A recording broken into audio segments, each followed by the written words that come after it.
Hello everybody and welcome back to Meeting in the Flesh. It's literally the next day. I'm gonna play some more. Let's see. We'll just start at the top of the page. I don't remember where I left off exactly. Deliveries go smoothly. Everyone seems to be in a pretty good mood, and one client gives me a cup of water to keep me going. Though I don't need the water, it's still a nice energy boost. Oh no. And I thank her for it before continuing on my way, right. One block has 5 houses in a row that need deliveries. One house is occupied, and I get to hand the salt to my client directly. But the other 4 are empty, so I leave the salt in their boxes. Maybe they're off at work, or maybe they're making preparations for the eclipse. Hopefully, I can say hi to them tomorrow at least. That block done, I trot to the end of the street to the corner. But the sound of screaming catches my attention. Looking up, I catch sight of a small crowd a few blocks down. It takes me a moment of squinting to realize what it is. A punishment salt bath. Oh God. There's a giant metal tub placed on the ground, flanked on either side by an overlook officer. Inside the tub, salt and a person, a criminal.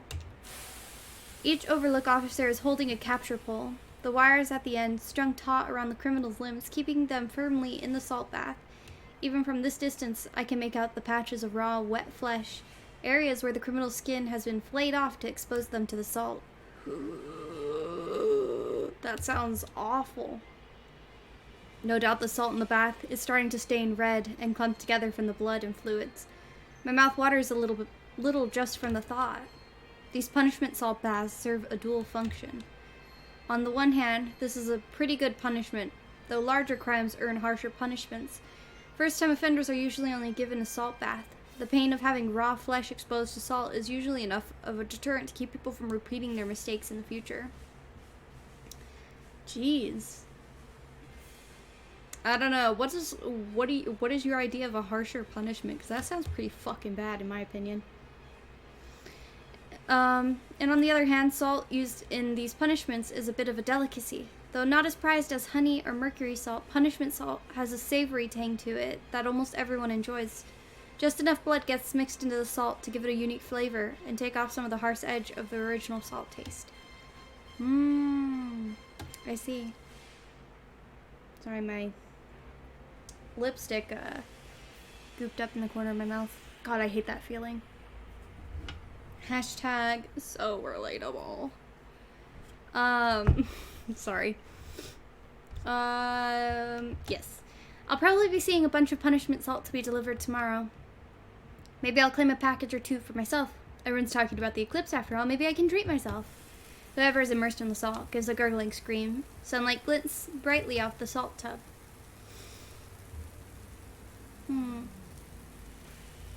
Get back to work or watch more.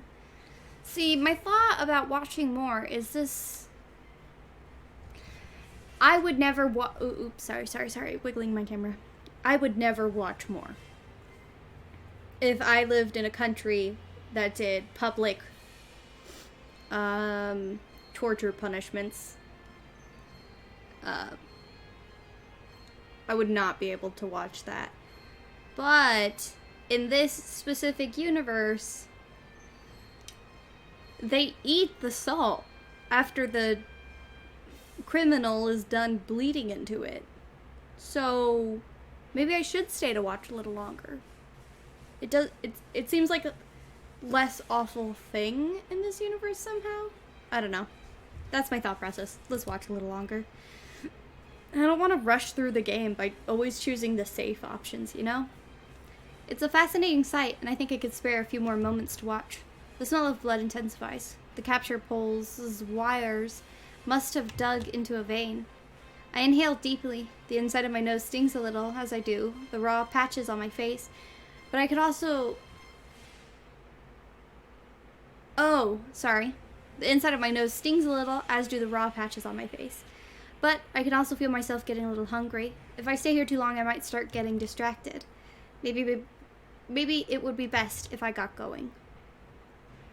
I'm still a little distracted, thinking about the punishment salt by the time I reach the end of the block. I'm at the tail end of my route, and with almost nothing left in my bundle, each step feels light. I drop 2 salt packages in a delivery box before rounding the corner. Immediately, there's a unique sweetness in the air. Without thinking, I raise my head to inhale deeply. Even if I am deeply familiar with the smell, it's still enticing. One can't help but breathe in deeper inhales around this area, and there's always a few people loitering around. Up ahead is the bee store. Alright, so that's hella cute. These little bees, they're so cute. Oh, this must be how they make the honey salt. These look like massive bees, though.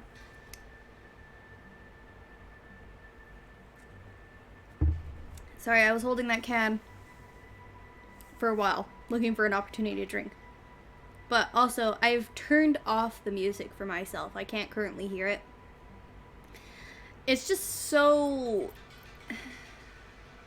distracting, maybe, and kind of a little bit triggering for me, because I don't know, I have things with sound sometimes, but and that's why I'm rocking, because I don't have enough stimulation. I'm sorry if that bothers you. The small bone chime above the door rattles as I enter. The cages before me buzz in response. The air inside the store is already dizzyingly sweet, but the heady scent intensifies for a moment, and I utterly lose my train of thought. Standing before the entrance, I just focus on taking it in. Oh, 1, 2, 3 deep breaths, each lungful, making me feel more languid. Nyarg. This is our last romance suitor. As promised in the last video, there are 3. Actually, I don't know if I mentioned that. I did mention that there was 1 more. So yes, I did mention that. What is wrong with me? You're here, huh? It's a gruff voice, sounding from further inside the store, that snaps me back to attention. Hey, Nyarg, I have your salt. Nyarg stands between 2 tall rows of cages, making notes on a scrap of paper, probably taking notes on the condition of his bees. As I make my way down the aisle, the cages around me buzz happily. Each cage contains a large, fat bee. Kinda cute. Some are shy and turn away as I walk by, but others are more personable and bumble up to the front of the cage to poke their antennae through the bars and wiggle them at me. Oh, it's cute. One cage contains a particularly fluffy bee that waggles its abdomen at me as I approach. I've helped bathe this one before, so it's familiar with me. When I pause to poke my fingers through the bars of its cage, it toddles closer and ducks its head so I can rub the area behind its head, right where the bristly fur starts to sprout.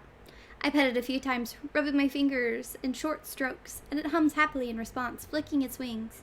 Honey dribbles from its mandibles, leaving damp yellow spots on the padding in the cage. Hey there, you're not supposed to be wasting honey like that. Don't blame my bee for that. You're the one who made her drool. Yarg must have finished taking his notes because he made his way down the aisle towards me. The bulk of his body towers over me, leaning over to peer into the cage where the bee is rubbing at its mandibles with its frontmost legs. My girls have to work hard these days. You shouldn't agitate them. Oh, right. Sorry. You're fine. Just don't excite them too much. Got it. The bee continues to wash its face off, antennae flicking periodically. Because of the eclipse, huh? Yeah. Not surprising. Bees are highly priced for their honey. Everyone loves honey salt after all. Yarg's store sells both bees and honey. Bees are expensive, both to buy and to care for, so not many people can afford to buy one.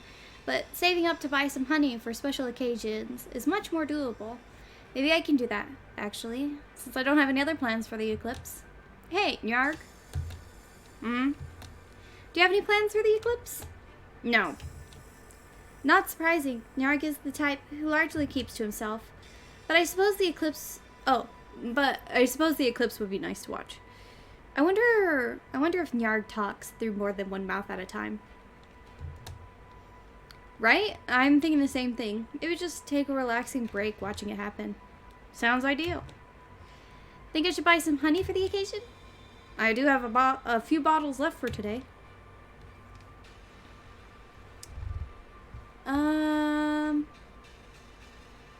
Work for a discount. Considering buying some. Asked to put a bottle on hold.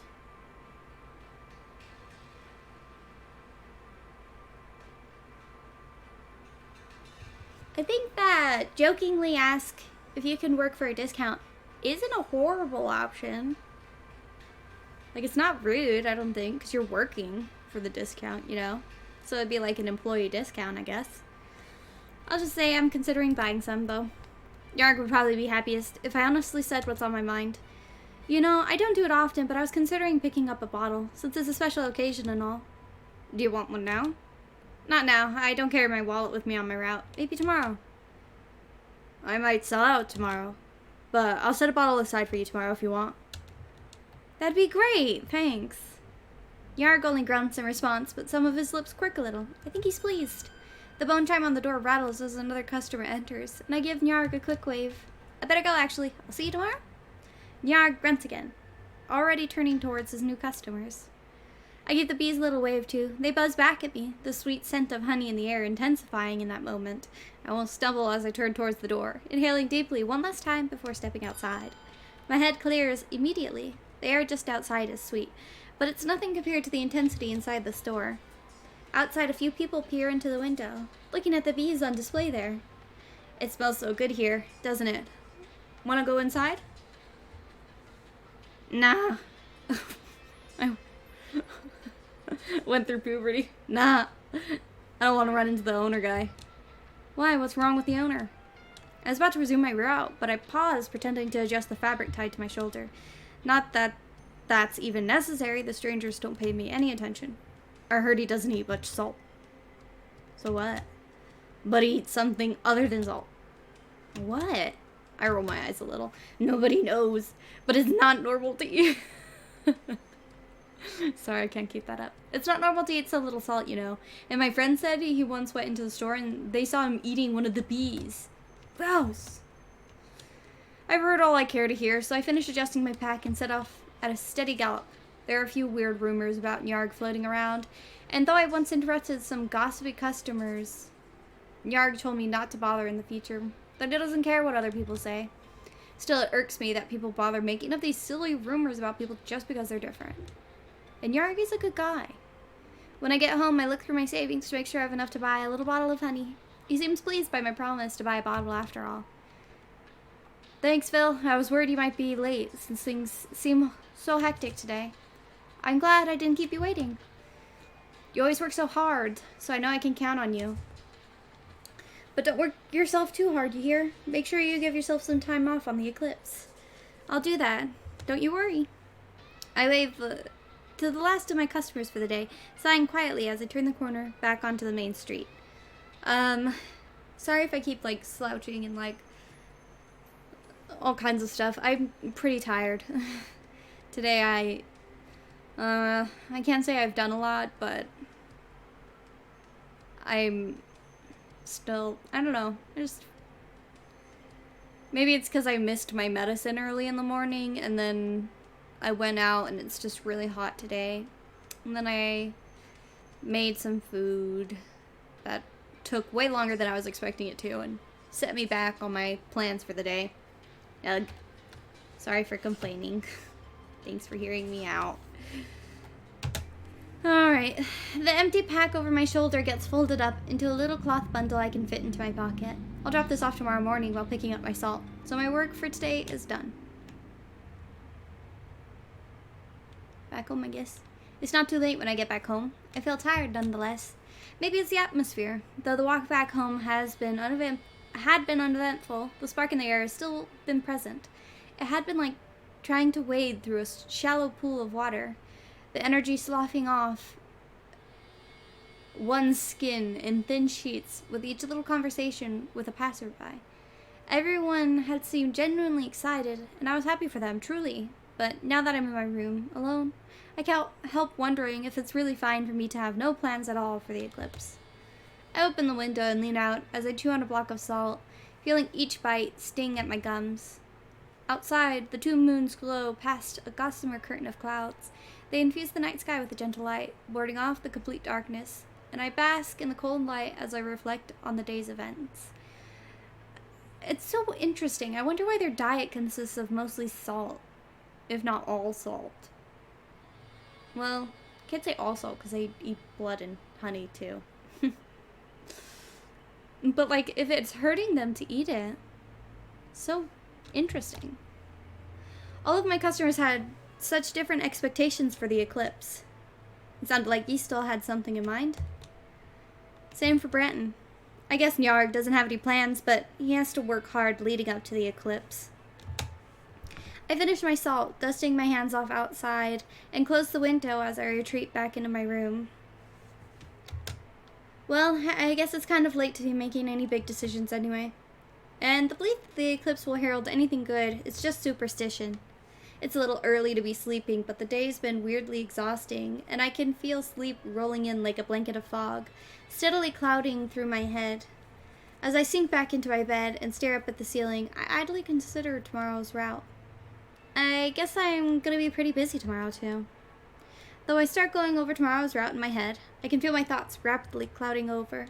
I'll just deal with things as they happen, I guess. My eyes snap open automatically in the morning. I slept well. I usually sleep well.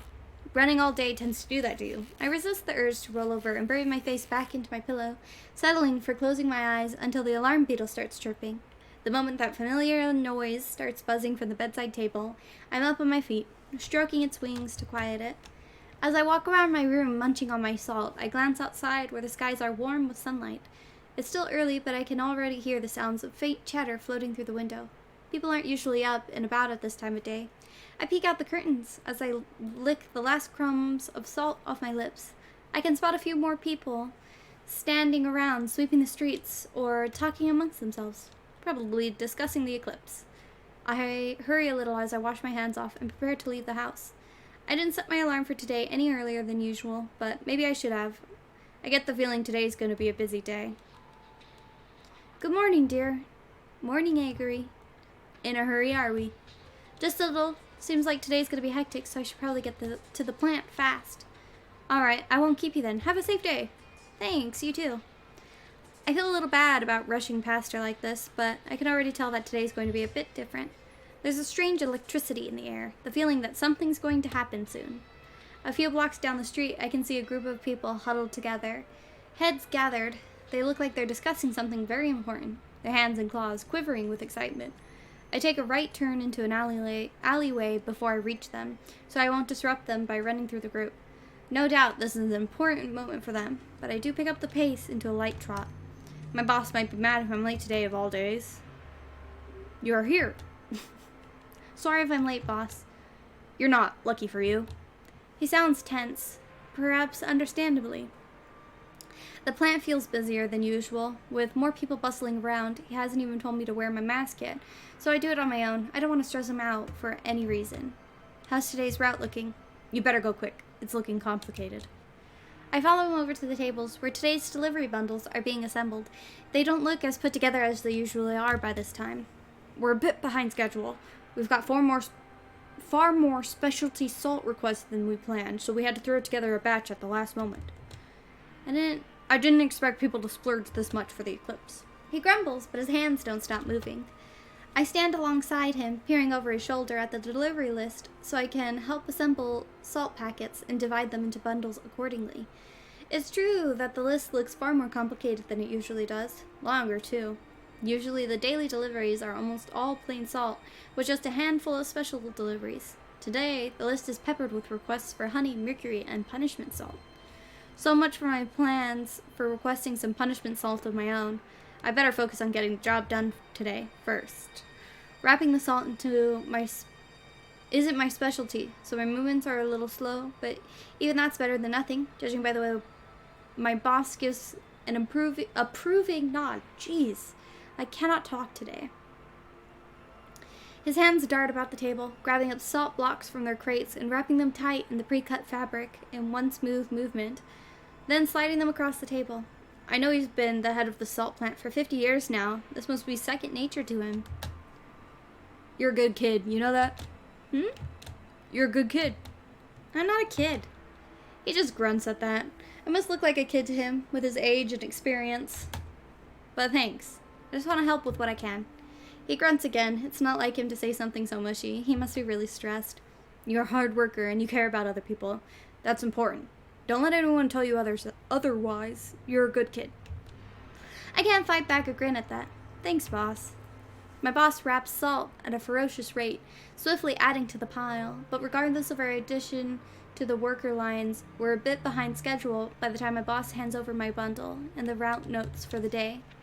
It's peppered with ticks and checks to mark which houses need special salt. Today's route is going to be tricky. Oh, don't give anyone the wrong order now, you hear? I'll be careful, boss. I tie the bundle over my shoulder and turn towards the door. I'll get going.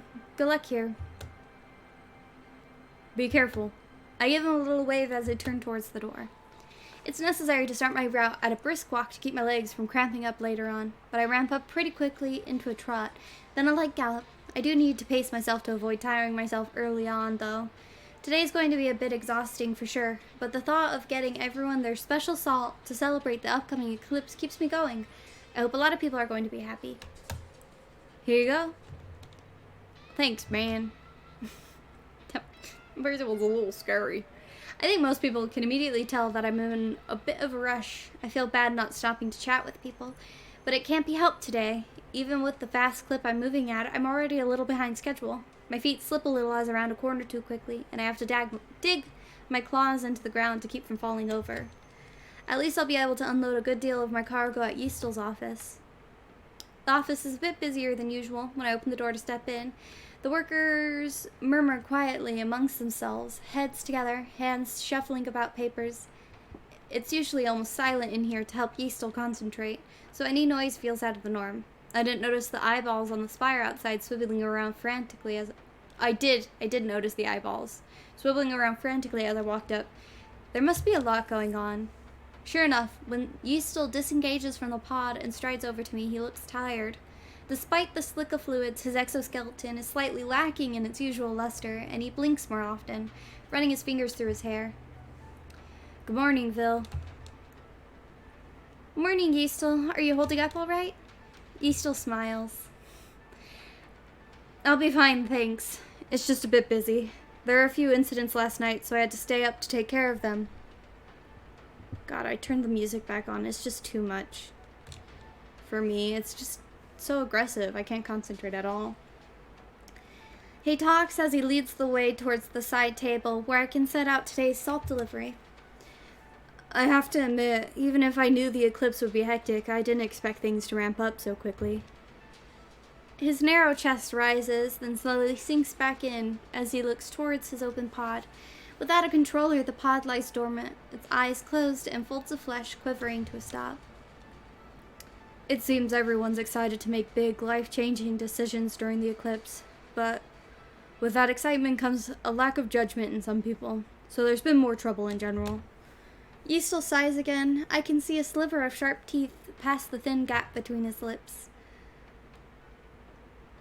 The previous overlook did warn me that eclipses would be hard, but I might have underestimated it a little. I give a sympathetic nod as I quickly undo the fabric of my delivery pack so I can line up the salt packets. Today's list of delivery notes is longer than usual, the paper unfolding into a long sheet when I pull it out of my pocket, and I look it over carefully as I begin counting out salt packets. This is your first eclipse, right? That's right. At least I had plenty of time to get used to the job before it came around. I heard my predecessor was barely a decade into the job before his first eclipse. A decade. Barely a decade. Could you imagine referring to anything as barely a decade?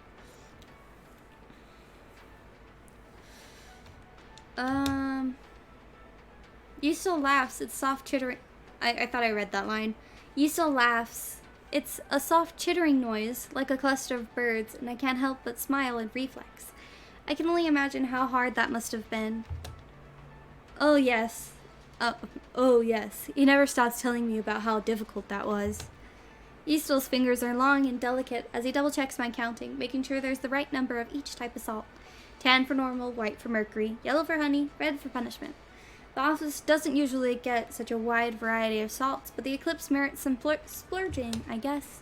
I thought everyone deserved a little something nice for the eclipse. Huh? It's like he can read my mind. He runs his fingers over the stack of salt packets. It's an awfully special time, so I put in a little effort and found the funds for some specialty salt. They'll go to people who've been having hard times as a sort of good luck charm. I'm sure it'll be really appreciated. I look up from my note to give him a smile. He blinks before smiling back. His teeth are very white. I'm glad you think so. Oh, I thought he was responding to the thought that his teeth were very white, that he could actually read our mind. I'd like to help as many people as possible, to make this eclipse safe and enjoyable for as many people as possible, even if I have to spend every waking moment in the Overlook pod. You already do so much for the community, though. Ista looks at me when I speak up. I smile at him. I'm not very good at being reassuring, but I do my best. I've heard people talk about how things have become really peaceful since you became Overlook. So don't worry too much. As long as you do your best, I'm sure that's plenty. Ystel's hair rustles as he cants his head. He seems to be considering what I said. I'm rooting for you, alright? So let me know if there's anything I could do for you. Though he remains silent, Ystel blinks, like he's just realizing something. I should head off then. Wouldn't want to eat up too much of your time either. I've double-checked to make sure I've set out all the salt Ystel requested, so I pick up my pack to tie it back over my shoulder. But as I'm tying the knot, Ystel suddenly draws a little closer, just one pace away from me. He's tall enough that I have to raise my head a little to look into his eyes. He's looking down at me with clear focus. Vil. Yes? I know you're busy with your route, but if it's possible, could you spare a few more minutes to speak with me? Oh. There's an unusual gravity to his voice. Ystel is usually light and airy. Everything about him feels unobtrusive and soft. But right now, there's a clear point to his words, and his back's held straighter. Even if his gaze is gentle and his face is relaxed, I can tell from the tension of his shoulders and the way he holds himself that he's serious. I can't help casting a brief glance towards the door, though. My schedule's still pretty busy today, and I can't spare that much extra time, especially since I should try to stay a little ahead of schedule, in case I hit any roadblocks or cause for delay later down the line. But still, I get the sense that this might be something very important for Ystel. Even if I stay to speak to him, I should be able to manage all my other deliveries as long as I move quickly and don't waste any more time. What should I do? I think that this might be the, stopping point, or the branching point. In the romance. I give it a little cheeky save. Oh, didn't mean to do that. Close menu. And then we'll stay and talk with Ystel, because I want to. I want to know what he has to say. I think it would be best to listen to what Ystel has to say. Ultimately, I can't bring myself to just leave, not when Ystel is making such a personal request of me. Ystel's a good boy. He's usually so composed and calm that it feels easy to forget that beneath it all, he's another individual with his own worries and struggles. If he's asking me to stay, there must be a good reason for it, and it would bother me for a long time if I abandoned him like this. And I do have confidence in my running after all. I'm sure I would be able to finish my deliveries on time, even if I stay here for a little while. Alright. I give Ystel a smile as I undo the ties to my pack, lowering it once more. I think I should be alright if I stay for a little bit. Ystel blinks, hesitating for a moment before speaking up again. He sounds slightly guilty. Are you sure, Vil? I know this must sound ridiculous, but I'm the one who asked you to stay. Since... Where did I get the butt from? I know this must sound ridiculous since I'm the one who asked you to stay, but I still wouldn't want to cause you too much trouble if your schedule today is tight. Witnessing this sort of uncertainty in someone usually so unflappable is an odd feeling. I nod, considering what to say. I won't be late. Don't worry, I'm sure I can maintain my schedule. Besides, I think it might not be a bad idea to rest up a little bit before resuming my route. I tend to take more breaks earlier on in the day when my pack is heavier. I see. It's only after he mutters that confirmation that Ystel gives a small sigh, his shoulders sloping downward as he releases some of that tension in his body. The stiff strands of his hair rustle against each other as he dips his head slightly, seeming to nod to himself before he looks to me once more. There's a gleam of his teeth as he grins at me. Thank you. I really appreciate it. His voice is warm. Warmer than usual. I feel a spot of heat bloom in my chest, spread to the base of my throat, and I have to swallow it back. I have to admit the past few days have been incredibly hectic, and they've been taking their toll on me. But it's hard to justify taking a break by myself when there's so much to keep an eye on. There's a pause before he seems to realize what he said and laughs, embarrassed. His long bony fingers draw graceful arcs as he waves a hand. Not that I'm using you as an excuse to rest, of course. I do have something I want to speak to you about. Let's change locations, shall we? I wouldn't want to disturb the others while they're still working. It's too bad that only, Yeastel can operate the pod. And, like, they can't have, like, multiple pods, so, like, some people get different areas, you know? Maybe there are different lookout towers, though. It's just too bad he has to work so hard, is what I'm saying. The other workers have been diligently toiling away at their tasks, shuffling papers and jotting down notes. Some speak quietly into communication bladders, the bladder tubes pulsing as they carry important messages off to their recipients. One worker looks up and gives a curt nod upon meeting Yeastel's eyes, then promptly returns to rifling through a tall pile of papers. Let's go up to the roof, shall we? Sure. As we pass by the other workers at their desks, Yeastel gently touches one on the shoulder and leans in close, presumably to tell him where we'll be. The worker nods in understanding before promptly returning to their task. Yeastel ends up leading us out the door at the back of the office. It opens up to an external stairway that crawls upward, tracing along the contours of the building. Even this far down, veins and nerves from the overlook spire curl around the stairwell's guardrail, gently twitching whenever the wind picks up. The spire itself is calm, however, the myriad of eyes half closed and shifting their gaze languidly. The overlook tower seems to be operating automatically for the moment. Oh God! It's already been 30 minutes. I glanced over on the off chance that it had been like 20 minutes, so I knew like how much time I had left, but it's already been 30 minutes. Honestly, this is probably a really good stopping point anyway. So, cool. I'm obviously having fun. I hope you guys are having fun. I hope it's not a mistake leaving the music in. I could cut it out. I'll consider it. I can't cut it out. Never mind. What am I talking about? I record onto the same file my audio and my mic, so I can't cut it out without also cutting me out. Never mind. That was stupid. I'm sorry. Anyway, I had a ton of fun. I hope you did too. Make sure to like stretch and stuff. I know I'm gonna go stretch. My back is feeling pretty sore right now. Maybe subscribe so I can see you when I upload again. Maybe. Anyway, take care of yourselves. I'll see y'all on the next one, alright? Bye!